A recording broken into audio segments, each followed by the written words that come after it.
ಹುಟ್ಟುಹಬ್ಬ ಆಚರಿಸಿಕೊಳ್ಳುವುದು ಕೇವಲ ಸಂಭ್ರಮ ಅಲ್ಲ, ನಮ್ಮ ಸರಿ ತಪ್ಪುಗಳು ಹಾಗೂ ನಾವು ಮಾಡಿದ ಸಾಧನೆಗಳನ್ನು ನೆನಪು ಮಾಡಿಕೊಳ್ಳುವ ವೇದಿಕೆ ಎಂದು ಶಾಸಕರು ಎಸ್.ಆರ್. ವಿಶ್ವನಾಥ್ ಹೇಳಿದರು. ಆದರೆ ಇವತ್ತು ಕರೆಕ್ಟಾಗಿ ರಾಜಕಾರಣ ಶುರು ಮಾಡೋರು, ಹುಟ್ಟುಹಬ್ಬ ಮಾಡಿಕೊಂಡವ್ರೆ ಅಂದ ತಕ್ಷಣ ನನಗೆ ಅರ್ಥ ಆಯಿತು, ರಾಜಕಾರಣದ ಹೆಜ್ಜೆಗಳನ್ನು ಇಡೋದಕ್ಕೆ ಪ್ರಾರಂಭ ಮಾಡೋರು ಅಂತೇಳಿ. ರಾಜಕಾರಣ ಕೆಟ್ಟದ್ದಲ್ಲ, ರಾಜಕಾರಣಿ ಕೆಟ್ಟೋಗಿದ್ದಾರೆ, ಇಲ್ಲ ನಾನು ಹೇಳ್ತಾ ಇಲ್ಲ. ಇದರಿಂದ ಇವತ್ತೇನು ವೈದ್ಯರಾಗಿ ಸಮಾಜ ಕೆಲಸವನ್ನು ಮಾಡ್ತಾರೆ, ಇದರ 10 ಪಟ್ಟು 100 ಪಟ್ಟು ರಾಜಕಾರಣಿಯಾಗಿ ಕೆಲಸ ಮಾಡುವಂಥ ಅವಕಾಶ ಇದೆ. ಆದರೆ ಜನ ಮನೆ ಹತ್ರ ಹೋದಾಗ ಡಾಕ್ಟ್ರೆ ನಿಮಗೆ ಗ್ಯಾರಂಟಿ ಓಟ್ ಹಾಕೋದು ಹೋಗ್ರಿ, ನಿಮ್ಗೆ ಬಿಟ್ಟು ಇನ್ನು ಯಾರು ಓಟ್ ಹಾಕೋಣ ಅಂದರೆ ಭಾಳ ಜನ ಹೇಳಿದ್ರು. ನಾನು ಕೇಳಿದ್ರೆ ಡಾಕ್ಟ್ರ್ ಹೇಳೋದಿಲ್ಲ, ಜನ ಆಶೀರ್ವಾದ ಮಾಡ್ತಾರೆ ಅಂದರು. ಇಲ್ಲ, ಆ ಥರ ಆಗಲ್ಲ, ರಾಜಕಾರಣನೇ ಬೇರೆ ಥರ ಆಗ್ತದೆ ಅಂತಕ್ಕಂಥ ಮಾತನ್ನು ಹೇಳಿದೆ. ಕೊನೆಗೆ ಅವ್ರು ಅರ್ಥ ಆಯಿತು ರಾಜಕಾರಣ ಏನು ಏನು ಅಂತ.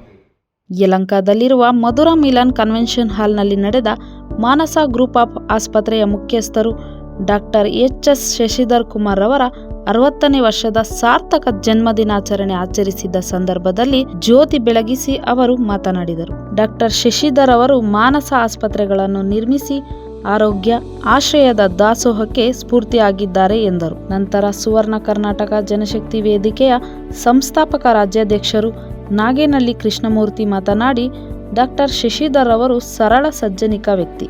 ವೈದ್ಯೋ ನಾರಾಯಣೋ ಹರಿ ಎಂಬಂತೆ ವೈದ್ಯರಲ್ಲಿ ದೇವರನ್ನು ಕಾಣಬೇಕು ಎಂಬುದು ಎಷ್ಟು ಸತ್ಯವೋ ನಾವು ಇವರಲ್ಲಿ ಇಂದು ದೇವರನ್ನು ಕಾಣುತ್ತಿದ್ದೇವೆ ಎಂದರು. ಬಡವರಿಗೆ ನೆರವಾಗಬೇಕೆಂದು ಗ್ರಾಮೀಣ ಭಾಗಗಳಲ್ಲಿ ಮಾನಸ ಆಸ್ಪತ್ರೆಗಳನ್ನು ನಿರ್ಮಿಸಿ ಅಪಾರವಾದ ಸೇವೆಗಳನ್ನು ಮಾಡುತ್ತಿದ್ದಾರೆ ಎಂದರು.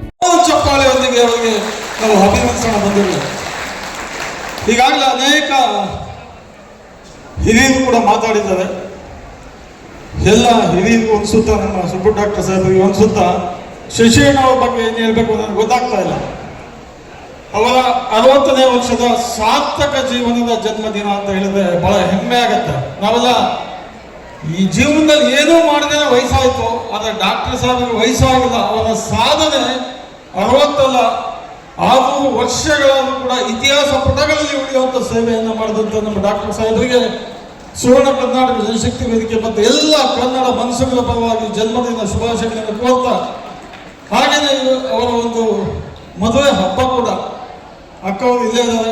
ಅಣ್ಣ ಹತ್ತಿಗೆ ಕೂಡ ನಮ್ಮ ಸಂಘಟನೆ ಮತ್ತು ಕನ್ನಡದ ಎಲ್ಲ ಕುಲಕೋಟಿ ಕನ್ನಡಿಗರ ಪರವಾಗಿ ಅವರಿಗೆ ಶುಭಾಶಯ ತಿಳಿಸಿ, 100 ಕಾಲ ಅವರ ಜೋಡಿ ಜೀವನ ರಾಜ್ಯದ ಎಲ್ಲ ಮನುಕುಲದ ಶಕ್ತಿಯಾಗಿ ಬೆಳೀಲಿ ಅಂತ. ಯಾಕೆಂದ್ರೆ ಬಂಧುಗಳೇ, ಡಾಕ್ಟರ್ ಸಾಹೇಬರು ಒಂದು 20 ವರ್ಷದ ವಿಶ್ವಾಸ ನನಗೂ ಡಾಕ್ಟರ್ ಸಾಹೇಬರು ಇವತ್ತು ಸುವರ್ಣ ಕರ್ನಾಟಕ ಜನಶಕ್ತಿ ವೇದಿಕೆ ಹಿರಿಯ ಮಾರ್ಗದರ್ಶಿಗಳಾಗಿ ನಮಗೆ ಸ್ಫೂರ್ತಿಯಾಗಿ ಕನ್ನಡದ ಹಬ್ಬಗಳು, ಕನ್ನಡದ ಕೆಲಸದ ಜೊತೆಯಲ್ಲಿ ಆಪರೇಷನ್ ಕೆಲಸ ಮುಗಿಸಿ ನಮ್ಮ ಕನ್ನಡದ ಹಬ್ಬಗಳಲ್ಲಿ ಭಾಗಿಯಾದಂಥ ಉದಾಹರಣೆ ಇದೆ. ನಮಗೆ ಸ್ಫೂರ್ತಿ ಅನೇಕ ಮೆಡಿಕಲ್ ಕ್ಯಾಂಪ್ಗಳನ್ನು ಮಾಡಿಕೊಟ್ಟು ರಕ್ತದಾನ ಶಿಬಿರಗಳನ್ನು ಮಾಡಲಿಕ್ಕೆ ನಮ್ಮ ಸ್ಫೂರ್ತಿಯಾಗಿದ್ದವು ನಮ್ಮ ಶಶಿಯಣ್ಣ. ವಿಶೇಷವಾಗಿ ಹೇಳಬೇಕಂದ್ರೆ ಇವತ್ತು ವೃದ್ಧಾಶ್ರಮ ಕೂಡ ಚಿಕ್ಕಬಳ್ಳಾಪುರದಲ್ಲಿ ಮಾಡಿದ್ದಾರೆ. ಅದು ನಾವು ನೋಡ್ಲಿಕ್ಕೆ ಹೋದಾಗ ನಾನು ಮಾತಾಡೋದು, ಸಂಘಟನೆ ಅನೇಕ ಇದ್ದಾವೆ ಬೆಂಗಳೂರಲ್ಲಿ. ಸುವರ್ಣ ಕರ್ನಾಟಕ ಜನಶಕ್ತಿ ವೇದಿಕೆ ಏನಾದರೂ ಒಂದು ವಿಭಿನ್ನವಾಗಿ ಮಾಡಿ ಅಂತ ಹೇಳಿದಾಗ ಅವರ ಮಾರ್ಗದರ್ಶನ, ಅವರ ಸ್ಫೂರ್ತಿಯಲ್ಲಿ ಇವತ್ತು ಅಮ್ಮನಗಳು ಅಂತ ಹೇಳಿ ಒಂದು ನಿರಾಶ್ರಿತರಿಗೆ ನೆರಳಾಗಿ ಸುಮಾರು 5 ಕೋಟಿ ವೆಚ್ಚದಲ್ಲಿ ಕಾಮಗಾರಿಗಳನ್ನ ಕೆಲಸಗಳನ್ನ ಮಾಡ್ತಾ ಇದ್ವಿ. ಅದಕ್ಕೆ ಸ್ಫೂರ್ತಿ, ಮಾರ್ಗದರ್ಶನ ಮತ್ತೆ ಎಲ್ಲೊಂದು ಕಡೆ ಶಕ್ತಿ ನಮ್ಮ ಶಶಿಯಣ್ಣ ಅಂತ ಹೇಳ್ಬೋದು. ಸುಮಾರು 200 ಜನರ ತಾಯಿ ತಂದೆಗೆ, ನಿರಾಶ್ರಿತ ತಾಯಿ ತಂದೆಗೆ ನೆಲೆ ಕೊಡುವ ಕೆಲಸವನ್ನು ಈಗಾಗಲೇ ಮುಖದ ಭಾಗ ಪೂರೈಸಿದ್ದೀವಿ. ನಮ್ಮ ಡಾಕ್ಟರ್ ಸಾಹೇಬ್ ಮುಖೇನ ಅದನ್ನು ಉದ್ಘಾಟನೆ ಮಾಡಿ ಮುಂದಿನ ಜನ್ಮದಿನವನ್ನ ಆ ಒಂದು ಪುಣ್ಯಕ್ಷೇತ್ರದಲ್ಲಿ ನಾವೆಲ್ಲ ಮಾಡಬೇಕು ಅಂತ ಇಡೀ ಕನ್ನಡದ ಎಲ್ಲ ಕನ್ನಡ ಕುಲಕೋಟಿ ಆ ಒಂದು ಹಬ್ಬದಲ್ಲಿ ಭಾಗಿಯಾಗಿ ಶಶಿ ಅಣ್ಣನಿಗೆ ನಾವು 60 ಅಲ್ಲ 100 ವರ್ಷಗಳ ಇತಿಹಾಸವನ್ನ ಸೃಷ್ಟಿ ಮಾಡುವಂಥದ್ದು ಆಗಬೇಕಾಗಿತ್ತು. ನಮಗೊಂದು ಕನಸಿತ್ತು. ಇವತ್ತು ನಮ್ಮ ಕರ್ನಾಟಕದ ದೇಗುಲ ಏನು ವಿಧಾನಸೌಧ ಇದೆ, ಎಂತೆಂಥವ್ರು ಕೂತ್ಕೊಂಡಿದ್ದಾರೆ, ನಾನು ಯಾರು ಟೀಕೆ ಮಾಡೋದಿಲ್ಲ. ನಿಜವಾದ ಸಮಾಜ ಸೇವಕ, ಜನಸೇವಕ ನಮ್ಮ ಶಶಿ ಅಣ್ಣಂತವರು ಆ ಒಂದು ದೇಗುಲದಲ್ಲಿ ಕೂತ್ಕೊಳ್ಳುವಂಥ ಅವಕಾಶ ತಾಯಿ ಭುವನೇಶ್ವರಿ ಮಾಡಿಕೊಟ್ಟಿದ್ದೆ ಆಯ್ತು ಅಂದ್ರೆ ಏನಿವತ್ತು ಆಸ್ಪತ್ರೆಗಳನ್ನ ಕಟ್ತಾ ಹೋಗ್ತಾ ಇದ್ದಾರೆ. ನಾನು ಕೇಳಿದೆ ಅಣ್ಣವ್ರಿಗೆ, ಬೆಂಗಳೂರಲ್ಲಿ ಒಂದು ಹೈಟೆಕ್ ಹಾಸ್ಪಿಟಲ್ ಮಾಡಿದ್ರೆ ಕೋಟಿಗಟ್ಟಲೆ ಸಂಪಾದನೆ ಆಗುತ್ತೆ.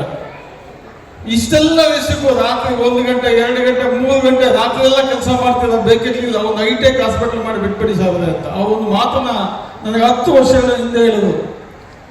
ನನಗೆ ಸುಬ್ಬು ಡಾಕ್ಟರ್ ನನಗೆ ಒಂದು ಜೀವ 2 ಕೊಟ್ಟಿದ್ದಾರೆ. ನನ್ನ ಗುರಿ ಗ್ರಾಮೀಣ ಭಾಗದ ಜನರ ಸೇವೆ ಮಾಡಬೇಕು. ಆ ಒಂದು ಕಾರಣಕ್ಕೆ ಪ್ರತಿ ಒಂದು ಜಿಲ್ಲೆಯಲ್ಲೂ ಒಂದು ಮಾನಸ ಆಸ್ಪತ್ರೆಯನ್ನು ಸ್ಥಾಪನೆ ಮಾಡಬೇಕು. ಈ ಕಾರ್ಯಕ್ರಮದಲ್ಲಿ ಸುಖಜವೆ ಮುಖಂಡರುಗಳು ಮತ್ತು ಆಸ್ಪತ್ರೆಯ ಸಿಬ್ಬಂದಿ ವರ್ಗ ಮತ್ತಿತರರು ಭಾಗವಹಿಸಿದ್ದರು. ಸಾಂಸ್ಕೃತಿಕ ಹಾಗೂ ಸಂಗೀತ ಕಾರ್ಯಕ್ರಮ ಎಲ್ಲರ ಮನರಂಜಿಸಿತು.